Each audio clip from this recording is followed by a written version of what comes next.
Muhammad Ali, still called Cassius Clay by many in his hometown, pulled his coat tighter as he walked.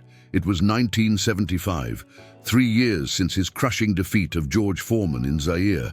Yet the 56-degree chill still found its way into the bones that had weathered so many battles. "Just a quick stop at Mama's, then back to Chicago," he murmured to Howard Bingham, his longtime photographer and friend who walked beside him. Howard nodded, capturing occasional photos of their walk through Ali's old neighborhood. They had decided to make this detour without security, without fanfare, just two friends revisiting the streets that had shaped the greatest heavyweight champion the world had ever known. The neighborhood had changed since Ali's youth.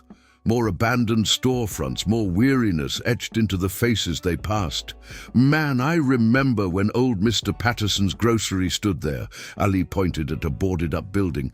"Used to give me an extra apple when Mama sent me for groceries." Howard smiled, having heard many of these stories before, but never tiring of them. Ali's connection to his roots remained unshakable, despite his global fame and fortune. As they rounded the corner onto Grand Avenue, Ali suddenly stopped. His body tensed, eyes narrowing as he focused on a figure huddled in the recessed doorway of what had once been a hardware store. "Hold up," he said quietly to Howard. The figure was an elderly black man, perhaps in his late 60s, wrapped in layers of mismatched clothing despite the mild weather. A cardboard sign rested at his feet, "Vietnam Vet. Anything helps. God bless." But it wasn't the sign that had caught Ali's attention. It was the man's hands, large, weathered hands with swollen knuckles that spoke of years in the boxing ring. Hands Ali would recognize anywhere.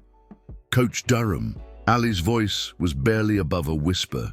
The man looked up, eyes cloudy with cataracts, face weathered by years Ali couldn't account for. For a moment, there was no recognition, just the practiced wariness of someone accustomed to being overlooked or harassed. "Who's asking?" The voice was raspy, damaged by years of smoking and hard living, but beneath it lay the unmistakable cadence that had once called out combinations, while a young Cassius Clay danced around a makeshift ring in a church. Basement gym. "It's me, Coach. Cassius, Muhammad Ali now." The old man's eyes widened slightly, then narrowed with suspicion. "Yeah, and I'm Joe Louis," he scoffed, turning away. "Move along with your jokes. I ain't in the mood." Ali crouched down, eye level, with his former coach. "Columbia Gym, 1954. You told me I had quick feet but lazy hands, and made me hit the speed bag until my shoulders burned so bad I couldn't lift my arms to wash my hair that night." Coach Durham's head snapped up, really seeing Ali for the first time. "Cassius? Little. Cassius Clay." His voice cracked slightly. "Nah, can't be." Howard stood back, camera lowered respectfully as he watched the interaction unfold. Ali gently placed a hand on the coach's shoulder. "It's me, Coach. What happened to you? Last I heard, you were training kids at the Police Athletic League in Cincinnati." "That was a long time ago." Coach Durham's eyes dropped, shame evident. In the slump of his shoulders, things change. People change. Ali glanced at Howard, a silent communication passing between them. "We're heading to my mama's for dinner. Why don't you join us? She always makes enough to feed half the neighborhood." Durham's pride flickered briefly across his face. "I don't need no charity, even from the champ." Ali's famous smile emerged, the one that had charmed the world. "It ain't charity when family asks you to dinner, and you're family, Coach, always have been." Something in the sincerity of Ali's words seemed to penetrate the walls Durham had built around himself. He hesitated, then slowly nodded. "Your mama still make that sweet potato pie?" "Best in Kentucky," Ali confirmed, extending his hand. When Coach Durham took it, Ali noticed things he had missed at first glance, the slight tremor suggesting Parkinson's or alcoholism, the faded track marks on his exposed wrist, the military dog tags hanging alongside a tarnished golden glove pendant. As Ali helped him to his feet, Durham swayed slightly. "Been a while since I've stood up proper," he admitted quietly. "Take your time, coach. We got nowhere to be but Mama's table." Ali supported him with a gentleness that belied his power in the ring. As they walked slowly down the street, Ali's mind raced with questions. How had this man, once so strong, so vital to his early career, ended up on the streets? What demons had chased him there? And what responsibility did Ali bear to the man who had first seen greatness in a skinny, loudmouthed kid from Louisville? "Howard," Ali said softly as Durham shuffled alongside him, "cancel my flight back to Chicago tomorrow." Howard raised an eyebrow, but nodded without question. He had witnessed enough of Ali's spontaneous acts of kindness over their years of friendship to know that the champion's plans had just changed significantly. What Ali didn't realize as they made their slow progress toward his mother's house was that this chance encounter would not only change Coach Durham's life forever, but would also profoundly alter his own in ways he couldn't yet imagine. If this story has already made you feel something, no matter how small, don't leave without giving back. Comment and subscribe now. The kitchen in Odessa Clay's modest home filled with the aromas of fried chicken, collard greens, and sweet potato pie, scents that had followed Muhammad Ali throughout his life, grounding him no matter how far he traveled. His mother moved efficiently around the small space, occasionally glancing at the bathroom door where Coach Durham had been for the past 20 minutes. "He's been in there a while," she noted quietly, handing Ali a stack of plates. "You sure?" "He's all right. He's cleaning up, Mama. Probably been a while." Ali set the table, adding an extra place setting for Howard, who had stepped out to make phone calls, rearranging Ali's schedule. When the bathroom door finally opened, the transformation was subtle but significant. Coach Durham had trimmed his beard, combed back his thinning hair, and changed into the clean clothes Ali had given him, a simple button-up shirt and slacks that hung loosely on his diminished frame. Most noticeably, he had regained a fragment of dignity, standing straighter as he entered the kitchen. "Mrs. Clay," he said, his voice carrying the formality of an earlier generation, "it's been too long. Thank you for having me." Odessa Clay had always possessed a warmth that embraced everyone who entered her home. "Jerome Durham," she said, recognition lighting her eyes. "Last time I saw you, you were telling me my boy had special hands but needed discipline." She smiled. "Seems you were right on both counts." The meal began quietly, with Coach Durham eating slowly, deliberately, like a man unaccustomed to regular meals. Ali watched him carefully, noting how his former coach's hands trembled slightly when reaching for his water glass. "So, Coach," Ali finally broke the silence. "What happened after Cincinnati? I tried to find you when I came back from the Olympics, but nobody knew where you'd gone." Durham set down his fork, considering his words carefully. "Vietnam happened. Got drafted in '67. By then I was too old to be running around the jungle, but they needed bodies." He touched the dog tags around his neck. "Served as a field medic. Saw things." His voice trailed off, eyes focusing on something distant and terrible. Ali nodded, understanding more than most. His refusal to be drafted, his famous declaration that "I ain't got no quarrel with them Viet Cong," had cost him nearly 4 years of his prime fighting career and divided the nation. "When I got back in '69, things weren't the same," Durham continued. "Couldn't focus right, couldn't sleep without seeing, without remembering." He shook his head. "Started drinking to quiet the noise. Lost my job at the PAL. Lost my apartment. Wife left. Can't blame her." "And the arms?" Ali asked gently, referencing the track marks he'd noticed earlier. Durham looked ashamed but met Ali's eyes directly. "Morphine in Nam, heroin back home. Been clean 17 months now, but..." He gestured at his trembling hands. "Some damage don't heal clean." Odessa reached across the table and covered Durham's hand with her own.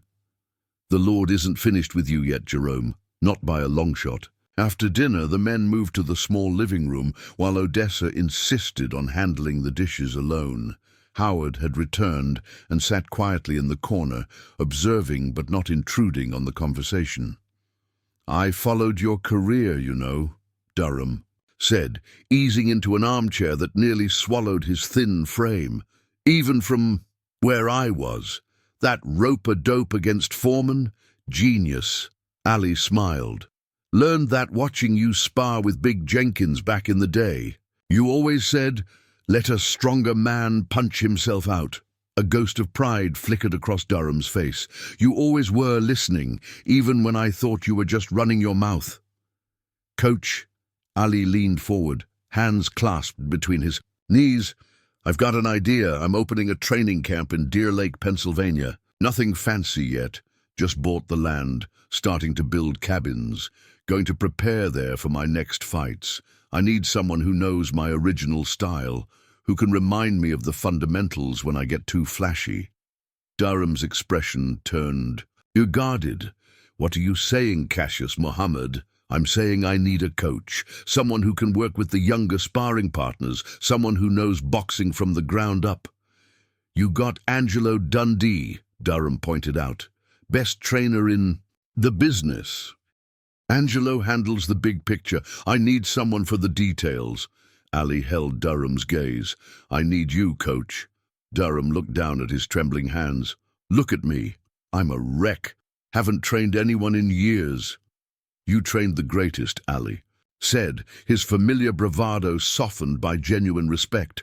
"And I haven't forgotten a single lesson." Later that night, after Durham had been settled in the spare bedroom, Howard found Ali sitting alone on the back porch steps. "You sure about this?" Howard asked, sitting beside his friend. Ali stared up at the stars, unusually visible in the clear Louisville night. "You know what scares me, Howard? That could have been me. If I'd gone to Vietnam, seen what he saw." He shook his head. "The man taught me to throw my first proper jab. Now look at him." "People make their own choices," Howard said gently. "Maybe, or maybe choices get made for them, and all they can do is react." Ali's voice carried a rare vulnerability.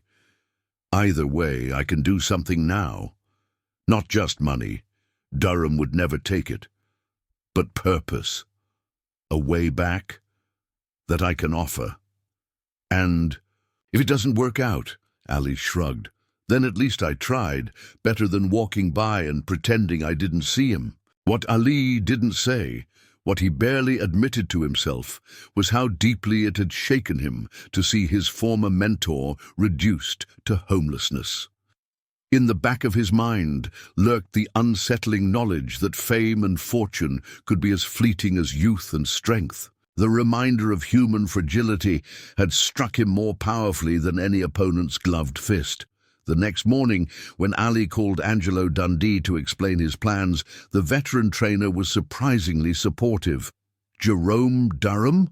From the Columbia. Jim? I remember him," Dundee said. "Solid fundamentals, man. Old school. Could be good for the camp. Keep some of these young hotheads in line." 2 days later, as Ali's private car prepared to leave Louisville for Pennsylvania, Coach Durham stood on the sidewalk outside Odessa's house, a single duffel bag containing all his worldly possessions at his feet. He stared at the car, then at Ali, indecision written across his weathered face. "What if I can't do it?" he asked quietly, so only Ali could hear. "What if the shakes get bad, or the memories come back too strong?" Ali placed a hand on the older man's shoulder. "Then we face it together, one round at a time, just like you taught me." Durham nodded slowly, picked up his bag, and got into the car. As they pulled away from the curb, Ali noticed his former coach looking back at the neighborhood, as if saying goodbye to the life he'd been living, or perhaps to the demons he hoped to leave behind. Neither man could have predicted the challenges that awaited them in the Pennsylvania mountains. nor how their reconnection would ultimately save them both in ways that transcended their shared sport. The Deer Lake training camp sprawled across 70 acres of Pennsylvania woodland, a far cry from the urban gyms where both Ali and Durham had cut their boxing teeth. In October 1975, it was still mostly potential. A main cabin, a few outbuildings, and the framework of what would become a full-sized ring house. The crisp mountain air carried the scent of pine and freshly cut lumber as construction continued daily. For the first 2 weeks, Coach Durham kept to himself, occupying a small room in the main cabin and emerging mainly for meals. The other members of Ali's entourage, sparring partners, assistants, and the ever-present Howard Bingham gave him space, taking cues from Ali's respectful distance.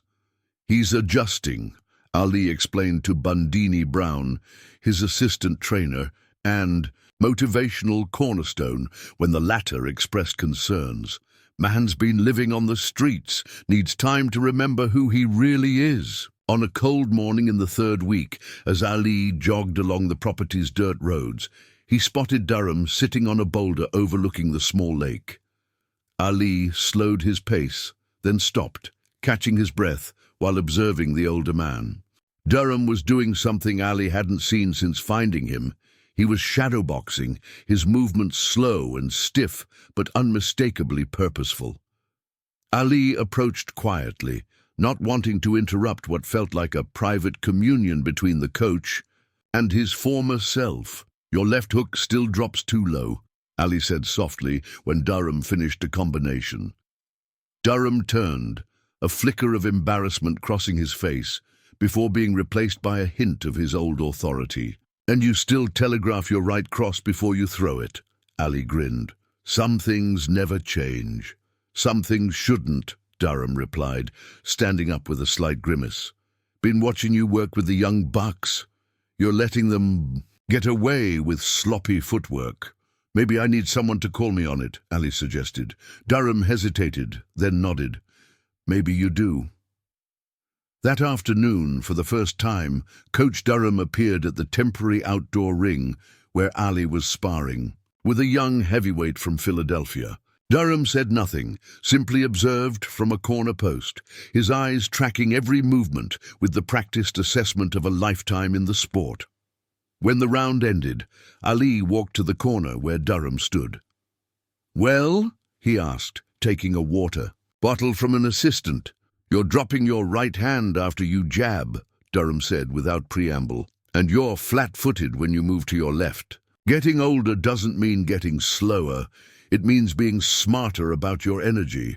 The gathered entourage fell silent, unused to hearing anyone speak to the champion so bluntly. Ali smiled, nodding slowly. "Show me." Durham hesitated, then climbed stiffly through the ropes. He demonstrated the correction, his movements economical, even with his physical limitations. Like this, quick but balanced. Ali mimicked the movement, making the adjustment. "Better?" "Getting there," Durham acknowledged, the ghost of his coaching. Voice strengthening. "Try it again." By the end of the session, Durham was fully engaged, calling out instructions and corrections, not just to Ali, but to the sparring partners as well. The transformation wasn't complete. His hands still trembled when at rest, and fatigue shadowed his eyes, but something fundamental had shifted. That evening, as they sat on the main cabin's porch, watching darkness settle over the mountains, Durham broke their comfortable silence. "I've been thinking about what you said in Louisville, about giving me purpose." He ran a weathered hand over his face. "Truth is, I lost my purpose long before Vietnam. After you left for the Olympics, I told myself I'd peaked as a coach. Trained. The best, now what? Started coasting, taking the easy assignments, not pushing myself or my fighters." Ali listened silently, giving Durham the space to continue. "Vietnam just finished what I'd already started, the unraveling." Durham stared out at the darkening trees. "Been carrying that shame longer than the war memories, if I'm honest." "We all lose our way sometimes," Ali said quietly. After they took my title for refusing the draft, I thought my life was over. 3 years just gone. Had to find my purpose again. Remember why I started fighting in the first place. Why did you? Durham asked. Ali smiled. Started 'cause some punk stole my bike, and Officer Joe Martin told me I better learn to fight before I went looking for revenge. Kept going 'cause you and the other coaches saw something in me I couldn't see myself yet. Durham nodded slowly. Wasn't hard to see. And now? Ali asked. Why start again now? Durham considered the question. Because I'm tired of disappointing the man in the mirror, he said finally, and because maybe I've still got something to give, something that matters. The conversation marked a turning point. Over the following weeks, as autumn deepened toward winter, Coach Durham gradually resumed his role as a trainer. The tremors in his hands never fully disappeared, but they diminished as he focused on the work. He developed a routine of early morning exercises designed to manage his physical symptoms, then devoted his days to working with Ali and the younger boxers. Not everyone welcomed his integration into the camp. Angelo Dundee, when he visited from Miami, was supportive but territorial about certain aspects of Ali's training.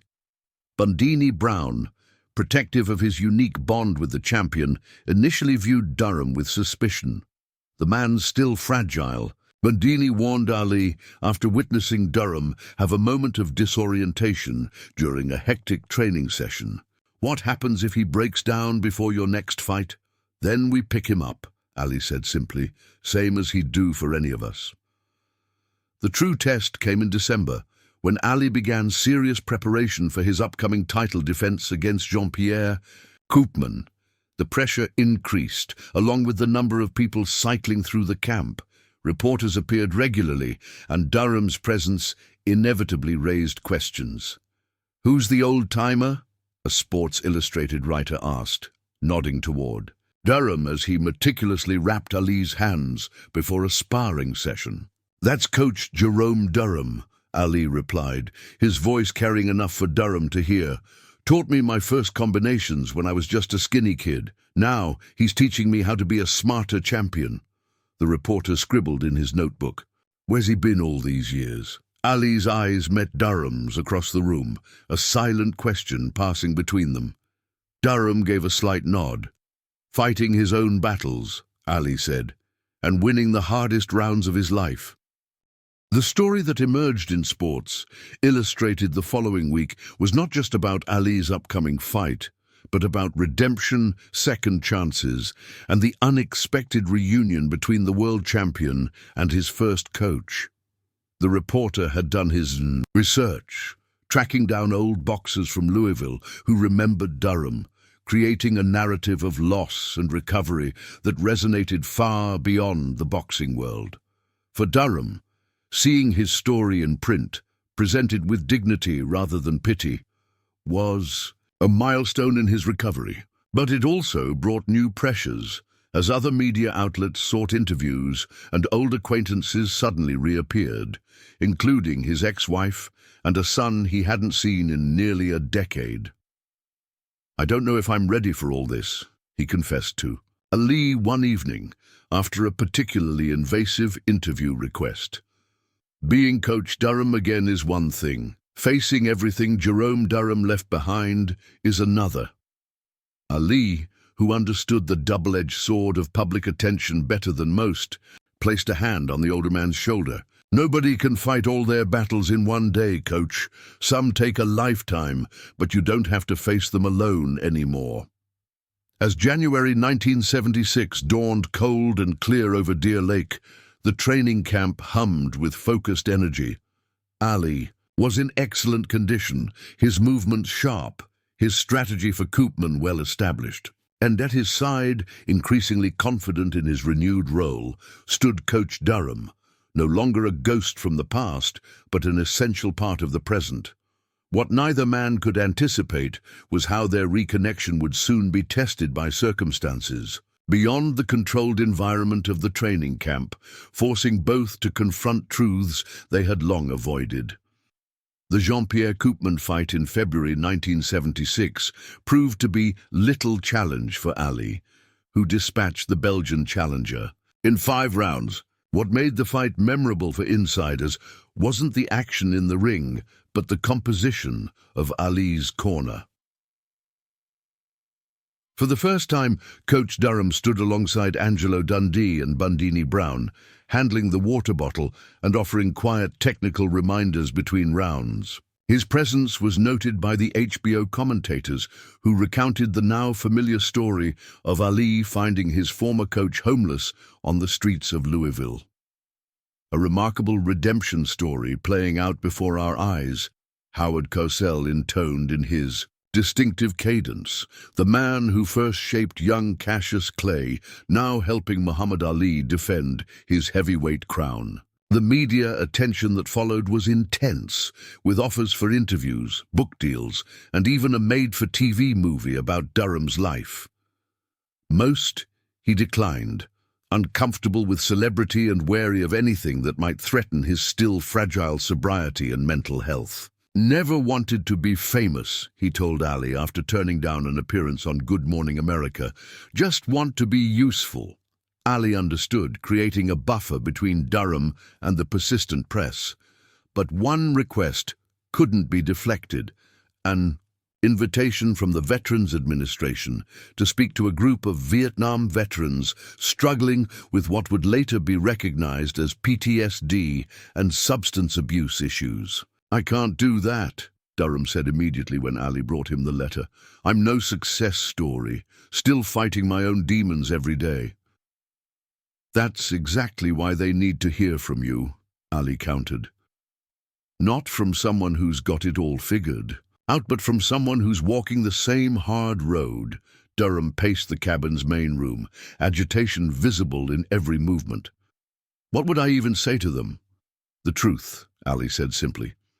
"Same as you said to me." After 2 days of consideration, Durham agreed to speak, but only if Ali accompanied him.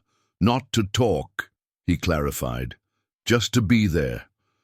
Sometimes a corner man is all you need to find your courage." The VA hospital in Philadelphia was a sprawling, institutional building that carried the antiseptic smell Durham had come to associate with some of his darkest memories. As they walked the polished hallways, Ali noticed his coach's breathing becoming shallow, his eyes darting from door to door. "We can leave any time," Ali assured him quietly. "Just say the word." Durham shook his head. "Some fights you can't walk away from." The meeting room held about 30 veterans, men whose faces carried the same haunted look Durham had worn when Ali found him. They sat in metal folding chairs, expressions ranging from curiosity to outright skepticism as the famous boxer and his elderly coach entered. A VA counselor introduced them briefly, then stepped aside. Durham stood before the group, hands trembling visibly, until he shoved them into his pockets. "I'm not good at speeches," he began haltingly. "That's his department." He nodded toward Ali, earning a few chuckles. "I'm here because someone told me my story might help you. Not sure about that, but I'll tell it anyway." For the next 40 minutes, Durham spoke with raw honesty about his experiences: the war, the return home, the descent into addiction and homelessness, and the chance encounter that had offered him a way back. He spoke without self-pity and without glossing over his ongoing struggles. "Some mornings, I still wake up craving heroin so bad my teeth hurt," he admitted. "Some nights, I still can't close my eyes without seeing things I don't want to remember." "I'm not standing here as someone who's beaten those demons. I'm standing here as proof that you can keep fighting them day by day and still find purpose." When he finished, the room was silent. Then a young veteran in the back, missing an arm, spoke up. "They keep telling us to forget, to move on. How do you do that when you can't even recognize yourself anymore?" Durham considered the question. "You don't forget. You can't. But you can build something new around those memories, something strong enough to hold them without breaking you." Another veteran asked, "Why'd you agree to come talk to us? Most people who make it out don't look back." Durham glanced at Ali, who had remained silently supportive throughout.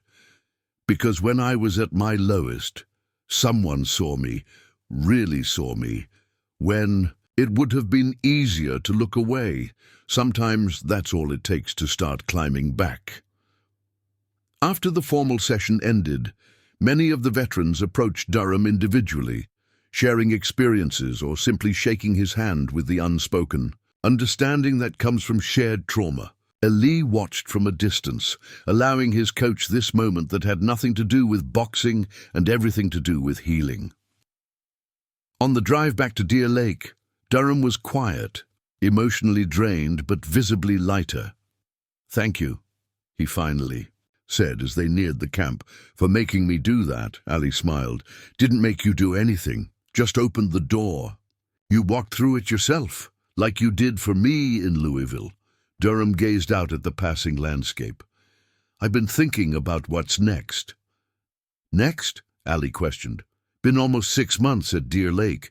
Your fight schedule's taking you to Europe, then Asia. I can't keep living in your shadow, depending on your goodwill." Ali frowned. "You're not charity, coach. You're part of the team." "I know that, but I need to stand on my own too." Durham turned to face Ali directly. "The VA counselor offered me a part-time position, working with vets like me, helping them find their way back through physical training. Not just boxing, any kind of movement that reconnects body and mind." Ali considered this. "You'd be good at that." "I think so too. And I could still work your camps when you're stateside." Durham hesitated. "There's more. My son, Jerome Jr., he's coming up from Atlanta next week. Wants to reconnect, maybe build something new." "That's wonderful," Ali said sincerely. "Scary as hell," Durham admitted, "but necessary. You taught me that, facing the scary things." Ali laughed. "Pretty sure that lesson went the other direction originally." As they pulled into the Deer Lake camp, the late afternoon sun cast long shadows across the training facilities Ali had built. Several sparring partners were jogging along the property's perimeter, and construction continued on what would become one of boxing's most famous training compounds. "Look at all this," Durham said, gesturing at the camp. "Built it from nothing but your vision and determination." "Had good teachers," Ali replied. "My point is," Durham continued, "you gave me back my dignity, my purpose. Now I need to build something of my own with it, something that helps others the way you helped me." 6 months later, as Ali prepared for his third fight with Ken Norton, Coach Durham arrived at Deer Lake with 2 surprising additions: his son, Jerome Jr., and a Vietnam veteran named Marcus, who had been among the group at the VA hospital. Both men had begun training as assistant coaches under Durham's guidance at the new Veterans Boxing Program in Philadelphia. "They've got good eyes," Durham told Ali proudly.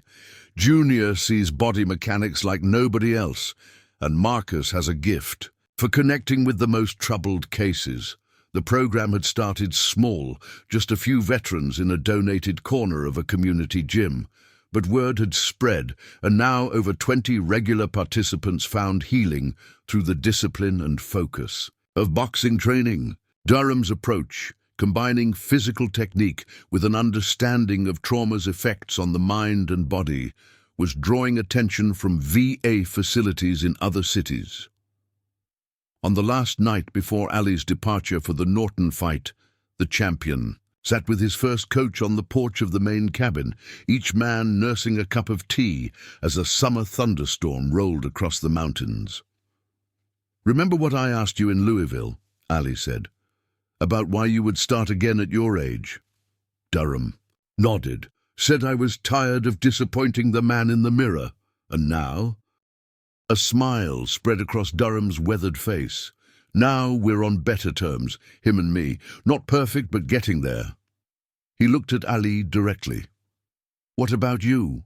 Why'd you really stop that day in Louisville? Could have just given me some money, felt good about yourself, and kept walking."